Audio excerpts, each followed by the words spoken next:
My name is Stephen Marsh. I'm the inventor of the AirRing technology and the president of the company. Popular understanding of obstructive sleep apnea is that the soft tissue in your throat sort of collapses. It typically does that sort of at the end of your breath. And so continuous positive airway pressure blows enough air into your nose or your mouth and into your body to supply all of the air that you need in an inhalation, plus a little bit more, so it actually builds up a little pressure. And it's that pressure that sort of keeps the soft tissue apart. Traditional CPAP machines put a big mask on your face and with a rubber seal around it and strap it on really tight and are blowing air constantly at you. It has a tendency to dry people's sinuses out. They cannot tolerate it.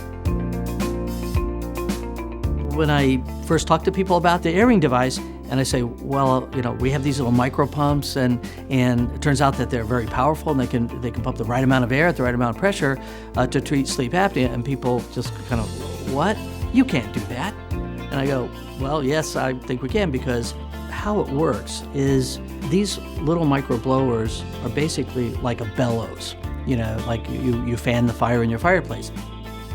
Technically, it's called a displacement pump, but basically we use electrostatic charge. Maybe in school you might remember they showed you magnets, the North Pole gets attracted to the South Pole, and like poles repel. Same way with charges. Like charges repel, opposite charges attract. So if you have two bellows or two plates, there's a space between them, and when they're attracted together, they displace the air between them. And when they're pulled apart or repelled from each other, they suck air in. And because they're so small, that's not much air. But if you put another one next to it and another one next to that, that's called parallel. If you put a lot of these in parallel, then you can start to suck a reasonable amount of air into them and blow a reasonable amount of air out of them. So thousands of times a second, these little pumps are pumping air. So massively parallel and many, many times a second gets you the right amount of flow rate. So when the microblowers are on, when they want to provide air for your breathing, the air from the room is sucked into the microblower, out the other side, and up through the nose. If you're going to design a device that runs on a battery, then you have to choose a battery technology that has a lot of stored energy in it. And so that's why we chose the Zinc Air battery, which is like a hearing aid battery. It is the most volumetrically energetic. That means it has the most stored energy for the volume and the weight. To have enough energy to run this little micro blowers in your device for 8 hours every night, which is important.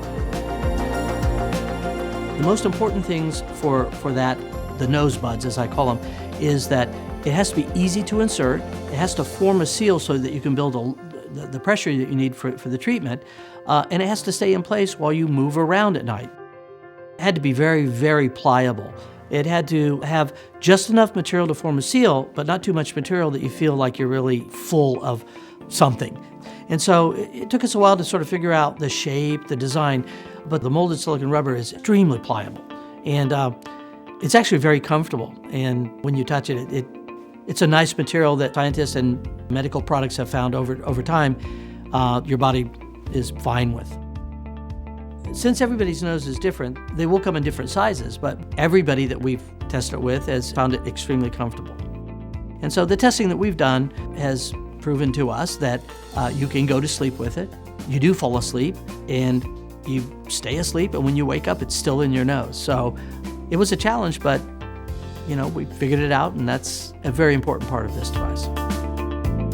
One of the experts that I took this to is an expert in microfabrication and materials and physics at MIT. And, he asked the hard questions, looked at our math. Is this a good design? Is this likely to work? He did. He looked at it and gave me the thumbs up and said, go build it.